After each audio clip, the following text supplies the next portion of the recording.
leo tunakwenda kuishangaza dunia, tunakwenda kuishangaza Afrika, kwa sababu aina ya uchezaji wa timu yetu ya taifa umebadilika sana.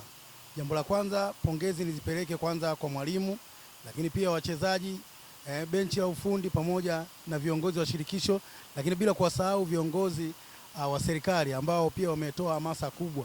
Kwa hiyo niseme leo wachezaji najua wataenda kufia uwanjani ili mradi basi tukaishangaze Afrika, tukaishangaze dunia na sisi twende tusogee. Ni sehemu gani ambayo inakupa imani Taifa Stars ambayo unaona kabisa kwamba huu ni mwaka wa Taifa Stars kwenda hatua robo finali? Jambo la kwanza, ukiangalia michezo yetu ya nyuma ambayo tumeicheza, miaka nyuma tulikuwa kichwa cha mwendawazimu. Utashuhudia kabisa timu kubwa kama Nigeria tumeweza kuwabana vile hata kama walitushinda, lakini kubwa zaidi naona mbinu. Mashindano haya yametumika sana kwenye kimbinu. Kwa hiyo mbinu ambazo anazitumia mwalimu, lakini pia na wachezaji nimeona wamepokea mbinu hizo.